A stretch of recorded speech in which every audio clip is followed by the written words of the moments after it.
बिस्मिल्लाहिर्रहमानिर्रहीम, अस्सलाम वालेकुम जी। मैं नजमुल हसन बाजवा हूँ। नाज़रीन इकराम, वीडियो के मैं शुरुआत में ही बता दूं कि वीडियो की रिकॉर्डिंग के बिल्कुल पहले मेरा माइक जो है वो टूट गया है। तो आज आपको जो है ना वो थोड़ा जनरल वॉइस के साथ ही गुजारा करना पड़ेगा एक दो वीडियोस में। उसके बाद डेफिनेटली जो है ना वो मैं आपको गुड वॉइस के साथ जो है ना वो वीडियोस जो है ना वो गुड ऑडियो के साथ वीडियोस मिल जाएंगी। रात गए एक ऑडियो लीक हुई है और वो ऑडियो एक इंतहाई अहम शख्सियत की है। वो ऑडियो इमरान खान के केस के बारे में तो नहीं थी, ना ही इमरान खान के बारे में थी, लेकिन उस ऑडियो के अंदर एक ऐसी बात कही गई है नाज़रीन इकराम जो इस बात को साबित करती है कि इमरान खान जो है वो उसको फंसाने के लिए मुख्तलिफ लोगों पर दबाव डाला जा रहा है। यानी कि उस एक 17 सेकंड की ऑडियो से बहुत सारी चीजें क्लियर होती हैं और उस एक 17 सेकंड्स की वीडियो से यकीनी तौर पर यह पता चलता है कि इमरान खान को जो है वो किस तरह से रगड़ने की कोशिश की जा रही है। तो यह ऑडियो क्या है, किस शख्सियत की है, इसमें क्या है, मैं ये क्यों कह रहा हूं कि इससे इमरान खान सुरखरू हो रहा है किसी ना किसी तरीके से पार्शली, तो इसके ऊपर जो है ना वो तफसीलन बात करेंगे। नंबर 2 नाज़रीन इकराम, हमजा शहबाज कुछ नई गेम कर रहे हैं पाकिस्तान मुस्लिम लीग नून में, जिससे बड़े परेशान हैं मियां वड्डे मियां साहब। वहां पे क्या मसला है इसके ऊपर भी जो है ना वो तफसीलन कुछ चीजें जो है ना वो मैंने आपके सामने रखनी है। लेकिन सबसे पहले नाज़रीन इकराम अच्छी खबर के साथ जो है ना वो शुरुआत करते हैं। और अच्छी खबर यह है कि इमरान खान से एक पाबंदी हट गई है और कोर्ट ने उसमें जो है ना वो बड़ा किरदार अदा किया है। सो इन तीनों चारों खबरों की तफसीलात आपके सामने रखूंगा। इससे पहले गुजारिश ये है कि चैनल को सब्सक्राइब नहीं किया तो आप सब्सक्राइब जरूर कर लें। हमारा कंटेंट अच्छा लग रहा है तो राय जरूर दीजिए, कमेंट जरूर करें, लाइक जरूर करें। इससे होता यह है कि हमारी जो आवाज है वो ज्यादा से ज्यादा लोगों तक पहुंचने में जो है वो एक आप जरिया बन जाते हैं। सो सबसे पहले नाज़रीन इकराम अच्छी खबर आज मिली कोर्ट से, सिंध हाई कोर्ट से। और सिंध हाई कोर्ट से खबर यह मिली कि इमरान खान की तकारीर और सियासी सरगर्मियां मीडिया पर नशर करने के पाबंदी के पैमरा के अहकामात को मुअत्तल कर दिया गया। अदालत ने फैसले में तहरीर करते हुए यह भी कहा कि आजादी इजहार राय ऐसा बुनियादी हक है जिसके बगैर कोई और हक हासिल नहीं किया जा सकता। आजादी इजहार का हक तमाम दीगर इंसानी हुकूक का जामिन है। इस हक की आला तरीन अहमियत यही है कि इसे अक़वाम मुत्तहिदा के इंसानी हकूक के बाब में शामिल किया गया है। अदालत ने करार दिया कि नामुनासिब और दबाव पर मबनी क्रैक डाउन करके दरखास्त गुजार के तंजीम साजी के हक को पामाल किया गया है। अदालत ने पैमरा ऑर्डर को गैर कानूनी करार दिया और पैमरा का इमरान खान की तकरीर और सियासी सरगर्मियों पर पाबंदी लगाना आइन के आर्टिकल 810 की खिलाफ वर्जी करार दिया। तो ये चले यूं समझ लीजिए कि इतने सारे मुश्किल टाइम के ऊपर एक बड़ी और अच्छी खबर जिसे कहा जा सकता है वो ये है कि इमरान खान की तकरीर पर लगी और इमरान खान की तस्वीर पर लगी, इमरान खान के नाम पर लगी पाबंदी को सिंध हाई कोर्ट ने खत्म किया है। अगेन क्वेश्चन ये पड़ता है, जो सबसे वैलिड क्वेश्चन है वो ये है कि क्या सिंध हाई कोर्ट की सुनी जाएगी या सिंध हाई कोर्ट की, क्या अदालतों के अहकामात इस मुल्क के अंदर अहमियत किसी भी मतलब जरा बराबर भी अहमियत रखते हैं या नहीं रखते हैं। मुझे लगता है नाज़रीन इकराम अदालतें अपने अंदरूनी खलफशार की वजह से ये पोजीशन खो चुकी हैं और इसका सबूत अगले कुछ दिनों में मिल जाएगा आपको। ना इमरान खान का नाम सुनेंगे, ना इमरान खान की खबर सुनेंगे, ना इमरान खान को कवरेज आप देखेंगे और अदालत का ये जो हुक्म है वो आपको बेअसर होता हुआ नजर आएगा। फिर आपको मेरी बात समझ आएगी जिस वजह से मैं ये कह रहा हूं कि अदालतें अपना असर खो चुकी हैं। लेकिन चलें, जज साहब ने जो फैसला तहरीर किया है, जज साहब ने तो अपने आप को जो है ना वो हिस्ट्री की जो है ना वो राइट डायरेक्शन की तरफ वो लेके गए हैं और वो राइट साइड पर खड़े हुए नजर आएंगे। कल को जब दोबारा तारीख लिखी जाएगी तो उसमें बहुत सारे किरदारों का जिक्र होगा, उनमें इन जज साहब का भी जिक्र होगा कि इन्होंने ये दबंग फैसला किया था और उस वक्त ये कहा था कि ये तो आर्टिकल 10A की खिलाफ वर्जी है कि आप एक शख्स की सियासी सरगर्मियों पर, आप एक शख्स की जो है ना वो सारी चीजों के ऊपर जो है ना वो पाबंदी लगाए रखते हैं।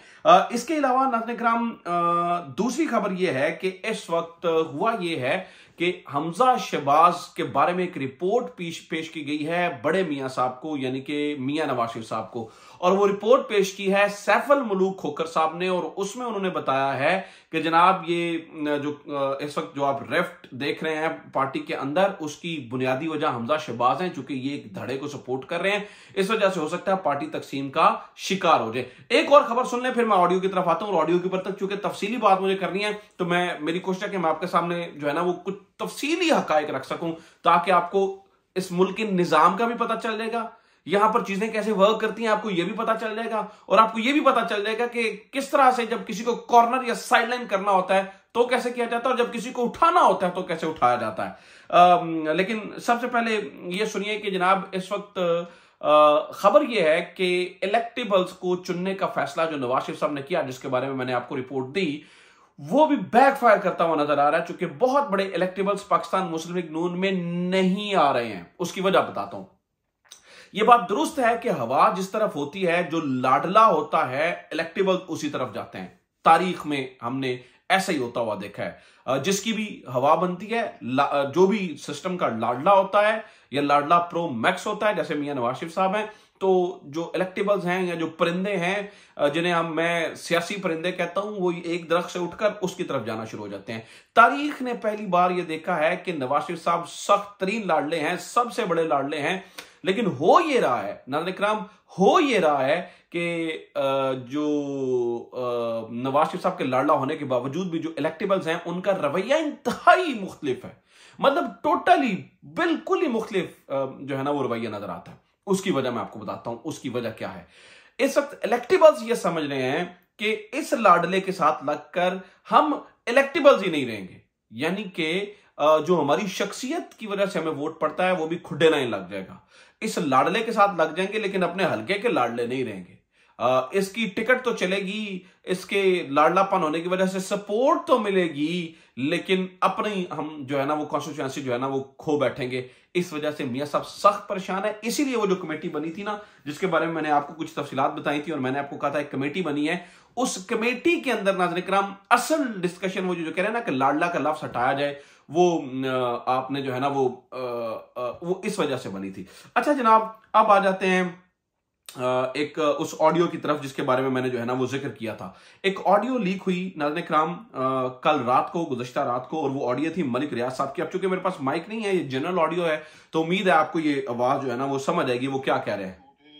96 से मेरे पीछे शुरू हुए दिन मुख्तलिफ अदारे, मुख्तलिफ लोग, लेकिन अल्लाह बहुत बड़ा है, सानू अल्लाह ने हमेशा आगे लेके। उन्होंने कहा जी बहुत से मुख्तलिफ लोग मेरे पीछे पड़े हैं।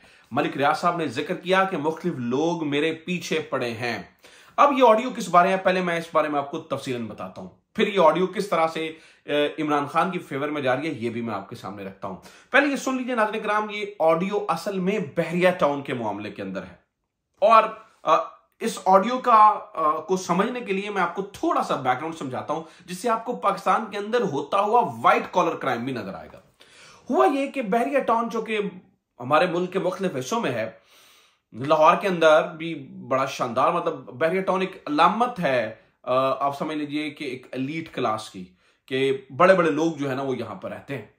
तो कराची के अंदर जब बहरिया टाउन बनाने का फैसला किया गया, यानी कि यहां पे आपको पता है बहरिया टाउन 1 और बहरिया टाउन 2 भी है, तो उसके अंदर हुकूमत से औने पौने दामू जो है वो हजारों एकड़ जमीन खरीदी गई, उसके ऊपर बहरिया टाउन बनाया गया। अब औने पौने दामू उस जमीन को खरीद कर उसको खरबों रुपए में, नाज़रीन किराम खरबों रुपए में बेचा गया, उसको खरबों रुपए में लोगों ने, अब उससे बहरिया टाउन ने खरबों रुपए बनाए। यहां पर एक मसला हो गया। अब आप बात को समझिएगा, मैं बड़ी टेक्निकल बात आपके सामने रखने जा रहा हूं। जिस जमीन को बहरिया टाउन को बेचा गया था वो आधी शहरी हुकूमत के अंदर आती थी और आधी, यानी कि इसकी इंतजामिया आधी शहरी हुकूमत और आधी सूबाई हुकूमत थी। अब जो पैसे वहां से मिले और जो ये मामला था उसके ऊपर शहरी हुकूमत की और सूबाई हुकूमत की लड़ाई हो गई, ठंडा पड़ गया। इस मामले को सॉल्व करने की कोशिश की मलिक रियाज साहब ने भी बीच में मिलकर, लेकिन यह मामला सॉल्व नहीं हुआ। यह मामला चला गया नाज़रीन किराम कोर्ट के अंदर। जब यह बात कोर्ट के अंदर गई तो कोर्ट में पता चला कि यह तो कोई और लड़ाई लेके आया, असल गेम तो कुछ और ही है। कोर्ट ने असेसमेंट कराई इस जमीन की, जो कि तकरीबन 16,896 एकड़ बनती है। 16,896 एकड़ जो जमीन बनती है, इसकी जब असेसमेंट करवाई गई तो पता चला कि असल में जो इस जमीन की वैल्यू है, जो इसकी कीमत है, वो तो बहुत ज्यादा है, जबकि जो गवर्नमेंट को मिला वो औने पौने दामों में जो है ना वो जमीन ली गई।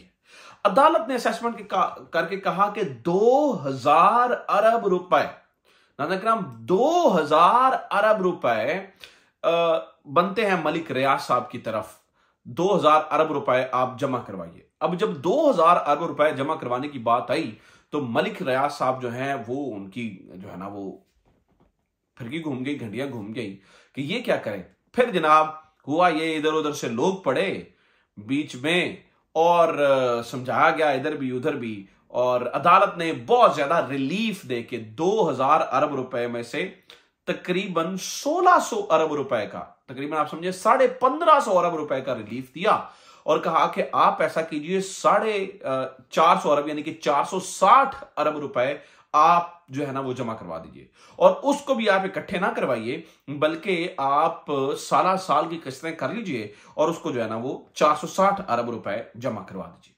मीनवाइल नाज़रीन किराम होता यह है कि 800 मिलियन पाउंड्स का एक केस जाता है बर्तानिया के अंदर, और उस केस के अंदर जाके 800 मिलियन पाउंड्स के अंदर जब वो पता चलता है, बरतानवी एजेंसी उसको निकालती हैं, पता चलता है ये मनी लॉन्ड्रिंग और इस तरह की चीजें हैं, 190 मिलियन पाउंड, एक लंबी स्टोरी है ये वाली, दोबारा पाकिस्तानी गवर्नमेंट के पास आता है। जिस तरह से भी आता है वो हम फिर किसी दिन डिस्कस करेंगे क्योंकि वो लंबी कहानी है, उसमें और अलग से केसेस बने हुए हैं।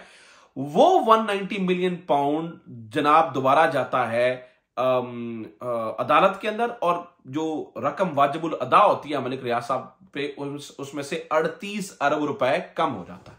अब 460 में से 38 अरब रुपए आप निकाल लीजिए जो कि बरतानवी वो एजेंसी के जरिए आए, जो कि यहां से गए थे, तो बकिया रकम जो है ना, जो वाजिबुल अदा रकम है 460 में से 38 अरब निकाल कर वो मलिक रियाज साहब को कहा जाता है कि आपने अदा करनी है। अब नाज़रीन किराम यहां पे आता है ट्विस्ट इस तरह से आता है कि मलिक साहब जो है वो इस मोमेंट के ऊपर आकर नाज़रीन किराम मुकर जाते हैं, और वो ये कहते हैं कि जनाब मैं, यानी मुकर इस तरह से जाते हैं कि वो हीले बहाने करते हैं कि जनाब ये रकम नहीं अदा कर सकते, फलाना फलाना फलाना फलाना। ये मामला दोबारा काजी ईसा साहब की अदालत के अंदर आता है। काजी ईसा साहब की अदालत के अंदर जो बहरिया टाउन के वकील हैं वो ये प्ली लेते हैं कि जनाब देखिए हमारे साथ ऑलरेडी बड़ी ज्यादती हुई है, हमें मिला है 2.25 करोड़ रुपए का एकड़, जबकि डीएचए को मिला है तकरीबन 1 लाख रुपए का एकड़। तो जो मामला आप डीएचए के साथ कर रहे हैं उसको, इसी मामले को आप हमारे साथ कीजिए। इसके ऊपर काजी साहब थोड़ा गुस्सा कर जाते हैं और वो कहते हैं कि जनाब ये आपने अपनी मर्जी से मुआहदा किया, पैसे तो आपको देने पड़ेंगे। इसके अंदर जो अपना वकील साहब हैं वो कुछ इस तरह की प्ली लेते हैं जैसे कि वो ये पैसे अदा नहीं कर सकते हैं, वो पैसे जो है ना वो हमारे पास नहीं है। इससे मार्केट में एक खबर उड़ती है कि जनाब जो बहरिया टाउन है वो बैंक डिफॉल्ट होने वाला है, और बैंक डिफॉल्ट होकर यानी कि वो अदालत में कह देंगे जनाब हमारे पास पैसे कोई नहीं, हम डिफॉल्टर हो गए। जब डिफॉल्टर हो जाएंगे ऑब्वियसली सारे तरक्याती काम और ये वो रुक जाएंगे, जमीनों की कीमतें नीचे गिर जाएंगी, गेम ओवर हो जाएगी मुकम्मल, बड़ा सारा। तो यहां पर जनाब वो मार्केट के अंदर ये बात उड़ी हुई थी, चूंकि वो मलिक रियाज साहब तो कह रहे हैं अदालत में कि हमारे पास तो पैसे को नहीं जमा करवाने के लिए। इस पर्टिकुलर मामले के ऊपर जावेद साहब जो है वो मलिक रियाज साहब को एक पूछते हैं कि जनाब ये क्या मामला है, तो इसके ऊपर मलिक साहब कह रहे हैं नहीं जनाब ऐसा कुछ नहीं है, मेरे पीछे तो ऑलरेडी बड़े लोग पड़े हुए हैं और ये और वो। नाज़रीन किराम अब यहां से स्टोरी ये है, लाइन आपको बैकग्राउंड समझ आ गया, आपको स्टोरी समझ आ गई। अब मैं आपको इस ऑडियो में से एक मजे की बात बताता हूं। मैंने कुछ दिन पहले आपको खबर दी थी और मैंने आपको कहा था कि मलिक रियाज साहब पे दबाव है कि ये केस भी है और एक और 1280 अरब रुपए 1280 अरब रुपए का केस खोला जा रहा है, और कहा यह जा रहा है मलिक रियाज साहब को कि अगर आपने जो है ना वो इमरान खान के खिलाफ आप नहीं गवाह बने तो फिर इधर भी फंसाएंगे और उधर भी फंसाएंगे। इससे पहले मलिक साहब मुकरे हुए थे, लेकिन आज मलिक साहब ने जो है ना वो ये गवाही दे दी है और जो उन्होंने बता दिया कि मेरे पीछे बहुत सारे लोग पड़े हुए हैं, तो हमारी खबर की तस्दीक भी हो जाती है, और इन अ वे इमरान खान, मैंने आपको जैसे शुरू में बताया, पार्शली सुरगुरू भी हो जाता है कि केस कोई नहीं है लेकिन साबित करना है। जब किसी चीज ने को साबित करना होता है ना नाज़रीन किराम, तो वो हो जाती होती हैं। फिर चाहे आप कितने भी बड़े जो है ना वो जाइंट हों, कितने भी बड़े आप जो है ना वो बंदे हों, फिर जब चीजें आपसे साबित करनी होती हैं तो फिर आपको हो जाता है। फिर इसी तरह से आपके केसेस खुलते हैं और इसी तरह से आप वॉइस नोट करके बताते हैं कि मेरे पीछे तो बड़े बंदे पड़े हुए हैं, मेरे से तो ये कहा जा रहा है। तो नाज़रीन किराम इस 17 सेकंड की इस वीडियो में पर्टिकुलरली 3-4 सेकंड के अंदर जो मलिक रियाज साहब ने कहा है उससे हमारी खबर की भी तस्दीक हो जाती, उससे, और ये मेरी खबर नहीं है, ये वाली, ये एजाज सैयद साहब की भी खबर है। और एक्चुअली ये बहुत सारे जर्नलिस्ट जो है ना, उनकी ये खबर है कि मलिक साहब का एक और केस खुल रहा है और उनके ऊपर दबाव है कि जनाब आइए आप इस तरफ आइए, अदरवाइज जो है ना वो आपको जवाब देना पड़ेगा। तो आज मलिक साहब ने उस बारे में बता दिया है। नाज़रीन किराम, अब इसके बाद मलिक रियाज जो भी इमरान खान के बारे में कहें, समझ जाइएगा कि वो बस उनकी मजबूरी है, जिसकी वजह से वो क्या है, वो ये मजबूरियां हैं, जैसे वाइट कॉलर क्राइम और ये वो और फलानी और इसमें पैसा फंसा हुआ है, ये मजबूरियां हैं उनकी। अदरवाइज और नाज़रीन किराम मामला अब जो दिल कहें, जिस तरह से दिल कहें, ये वॉइस नोट जो भी बात होगी तो ये वॉइस नोट सामने आएगा और पता चलेगा कि जनाब असल हकीकत कुछ और थी। अपना ख्याल रखिए। खुदा हाफिज़। पाकिस्तान जिंदाबाद।